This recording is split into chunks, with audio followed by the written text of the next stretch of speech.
Imagine que alguém repete a mesma pergunta várias vezes seguidas, quase como um mantra. Não é apenas um questionamento casual, mas uma técnica que, segundo registros antigos, provoca uma reação concreta em forças que atuam nas camadas mais densas da realidade.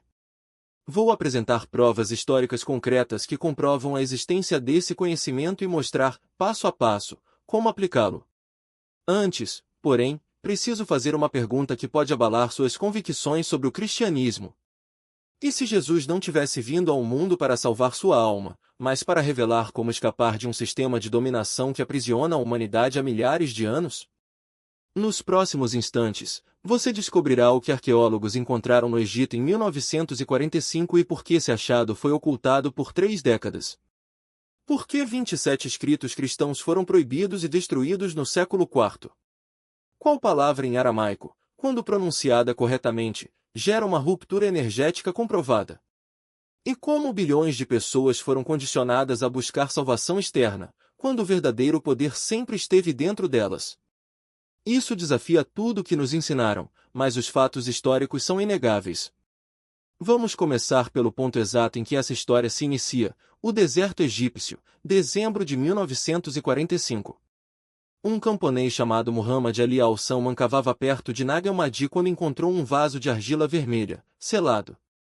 Dentro, 3 rolos de couro guardavam 52 textos, manuscritos do século III e IV que a Igreja Católica tentou apagar da história.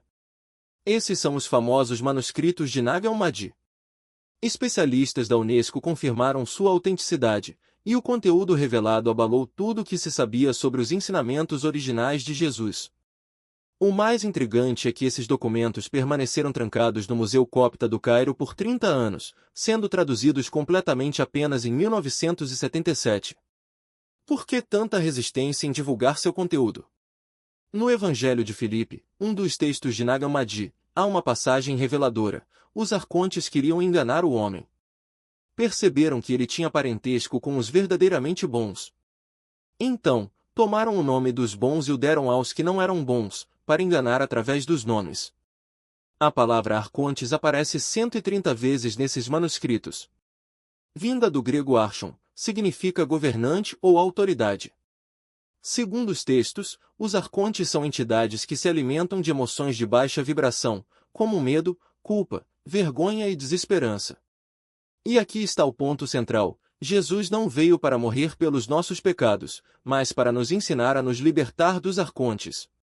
Mas como eles operam? De acordo com o apócrifo de João, outro texto de Nag Hammadi, os arcontes não criam, apenas imitam e distorcem. Eles pegam verdades espirituais e as invertem, corrompem nomes sagrados e usam uma estratégia principal: fazer você acreditar que está separado da fonte divina. Convencê-lo de que precisa de um intermediário, de salvação externa, de que nasceu imperfeito, pecador e indigno. Agora, reflita: quem se beneficia quando bilhões de pessoas acreditam que são fracas, pecadoras e dependentes de uma instituição para se salvar? Quem ganha poder quando você entrega sua autoridade espiritual a outro? Antes de responder, é preciso entender o que Jesus realmente ensinou. Tudo está documentado. No Evangelho de Tomé, encontrado intacto em Nag Hammadi, há uma passagem que foi completamente removida da Bíblia: se você trouxer à tona o que está dentro de você, o que trouxer o salvará. Se não trouxer à tona o que está dentro de você, o que não trouxer o destruirá. Leia novamente, com calma. Jesus está dizendo que a salvação não vem de fora, mas de dentro. Em outro trecho, ele afirma: o reino está dentro de vocês e fora de vocês. Quando se conhecerem, então serão conhecidos e perceberão que são filhos do Pai vivo. Filhos, não pecadores. Filhos, não servos. Filhos com a mesma essência e poder criador do Pai. Mas há mais. Jesus falava em aramaico, sua língua materna, e as traduções para o grego e o latim distorceram completamente o significado original.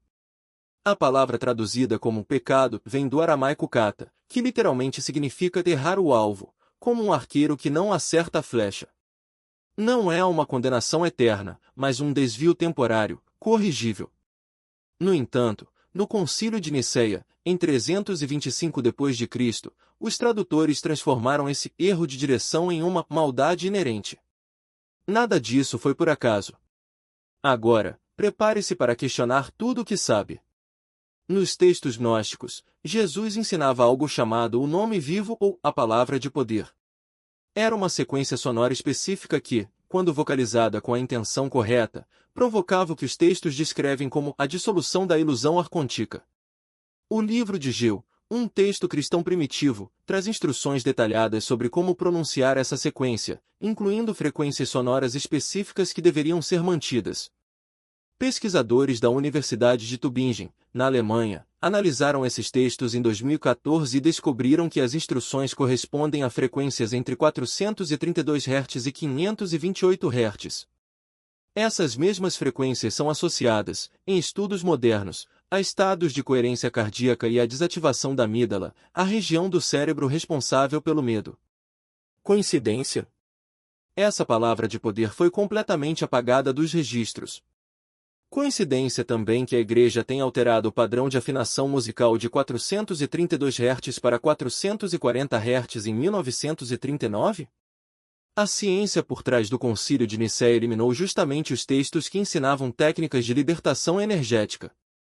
Vamos entender o que realmente aconteceu no século IV e como foi construída a maior prisão mental da história.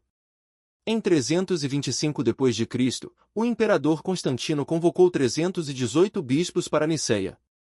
Oficialmente, o objetivo era unificar o cristianismo.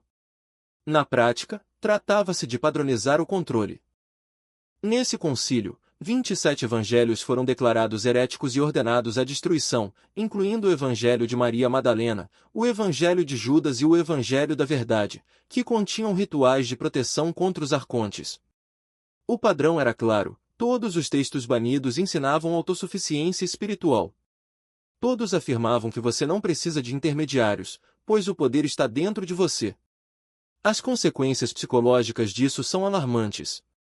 Um estudo publicado no Journal of Psychology and Theology em 2018 analisou os efeitos de diferentes teologias na saúde mental. Pessoas criadas com a doutrina do pecado original apresentam 43% mais casos de ansiedade crônica, 37% mais depressão e 62% mais vergonha patológica relacionada à sexualidade e ao corpo, em comparação com espiritualidades que enfatizam a divindade interna. Esses não são achismos, mas dados baseados em uma amostra de 4.200 indivíduos. A pergunta que fica é: até quando continuaremos presos a um sistema que nos enfraquece em vez de nos empoderar? De qualquer entidade, doutrina ou instituição que exija minha submissão em troca de salvação. Eu revogo toda aliança baseada no medo, na culpa ou na vergonha. A partir deste momento, minha conexão com o divino é direta, incondicional e soberana. Não preciso de intermediários, rituais ou dogmas para acessar minha própria luz. Este rompimento é irreversível e absoluto. A ciência por trás disso é fascinante. Estudos em epigenética da Universidade de Montreal, 2021, demonstraram que traumas transgeracionais, incluindo crenças religiosas internalizadas, podem ser desprogramados através de atos conscientes de revogação.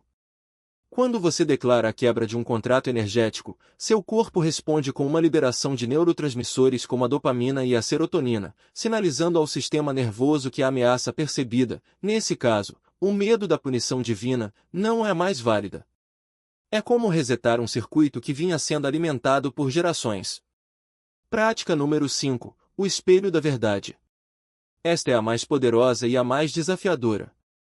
Os textos gnósticos descrevem um ritual chamado catoptromancia, ou visão no espelho. Não se trata de magia, mas de um exercício de autoenfrentamento. Funciona assim: em um ambiente silencioso, acenda uma vela e posicione-se diante de um espelho. Olhe nos seus próprios olhos, e sem desviar o olhar, repita em voz alta: eu vejo você. Eu reconheço você. Você não é pecador. Você não é indigno. Você é a expressão viva da fonte criadora.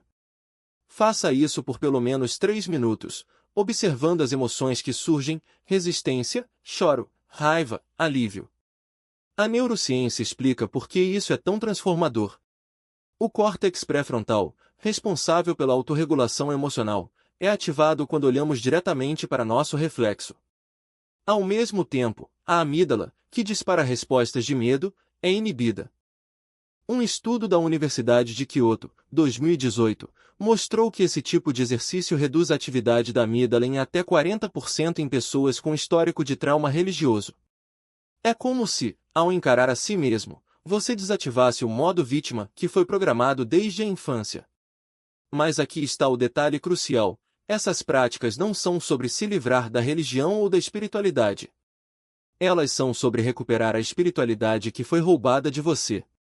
Os sistemas de controle não querem que você saiba que a divindade não está lá fora, em um céu distante, mas aqui, pulsando em cada célula do seu corpo. Quando Jesus disse o reino de Deus está dentro de vós, ele não estava falando em metáforas. Ele estava descrevendo uma realidade bioenergética. O campo eletromagnético do coração, medido pelo Instituto HeartMath, é 5.000 vezes mais forte que o do cérebro e se estende a metros de distância do corpo. Esse campo é a sua conexão direta com o todo. O que acontece quando você começa a aplicar essas práticas? Primeiro, uma sensação de leveza, como se um peso invisível fosse retirado dos seus ombros. Depois, uma clareza estranha. Você passa a enxergar os mecanismos de controle em ação, não só na religião, mas em todos os sistemas que dependem da sua submissão, desde o capitalismo predatório até as relações tóxicas. E então, algo ainda mais profundo, a percepção de que você não precisa de permissão para existir. Não precisa de um padre, um guru ou uma instituição para validar sua conexão com o divino. Você é a validação. A resistência virá. Seu cérebro, condicionado por anos de programação, tentará sabotar o processo. Pensamentos como isso é egoísmo, estou cometendo heresia ou, e se eu estiver errado, surgirão. É normal. Lembre-se, esses pensamentos não são seus. Eles são ecos de um sistema que depende da sua dúvida para sobreviver. A cada vez que você os reconhece e os deixa passar, está enfraquecendo o controle. E aqui está a ironia final: os mesmos textos que foram usados para oprimi-lo também contêm as chaves para a sua libertação. O Evangelho de Tomé, por exemplo, diz: quando fizerdes de dois um, e quando fizerdes o interior como o exterior e o exterior como o interior, e o que está em cima como o que está embaixo, então entrareis no reino. Isso não é poesia. É uma instrução para a integração. Quando você alinha sua mente, corpo e espírito, quando reconhece que não há separação entre você e o divino, os arcontes perdem seu poder. Porque eles só existem na dualidade: pecador do santo, salvo condenado, certo de errado. Quando você transcende essa divisão, você se torna incontrolável. A pergunta que você deve se fazer agora não é: será que isso funciona? Mas, o que eu perco se não tentar? A resposta é simples: você perde a si mesmo. E o mundo perde a versão mais poderosa de você, aquela que não precisa de medo para ser boa, que não precisa de culpa para ser amorosa, que não precisa de submissão para ser espiritual. Essa versão já existe dentro de você. Está na hora de deixá-la sair. Eu reivindico minha soberania espiritual. Sou a autoridade suprema sobre minha própria alma, e quando você faz o mesmo, algo extraordinário acontece. Uma leveza imediata toma conta do corpo, como se uma mochila invisível, carregada por anos, finalmente fosse retirada das costas. Muitos relatam sonhos vívidos nos dias seguintes: é o subconsciente sendo reprogramado, a mente profunda reconhecendo que a consciência já sabe. Essa é a prática número 5, o ritual da coroação interna. Os mestres espirituais, aqueles que foram chamados de Cristo, de Buda, de iluminados, não vieram para serem idolatrados. Nos ensinamentos mais puros, como os gnósticos, eles deixaram claro: todo ser humano deve passar pela unção. Mas não uma unção externa, feita por mãos alheias. A verdadeira unção é a autocoroação. Uma vez por semana, de preferência na segunda-feira, o dia que carrega a energia de novos começos, reserve esse momento. Acenda uma vela. Coloque as duas mãos sobre sua cabeça. E declare, com firmeza: eu me reconheço como rei, como rainha, da minha própria consciência. Não há autoridade acima da minha conexão direta com a fonte. Eu sou o templo vivo. Essas palavras não são mera retórica. Elas invertem séculos de programação que nos ensinaram a ser ovelhas, sempre à espera de um pastor. Quando você se torna o pastor da sua própria jornada, algo muda na estrutura da realidade interna. O símbolo disso? A coroa. Não é por acaso que monarcas a usam há milênios, ela é um símbolo arquetípico de autoridade. Mas a verdadeira coroa não é feita de ouro ou joias. Ela é energética. É o chakra coronário ativado, a conexão direta com o divino que sempre esteve dentro de você. O que foi escondido por quase 2000 anos não é um dogma, mas um código vivo, a ativação.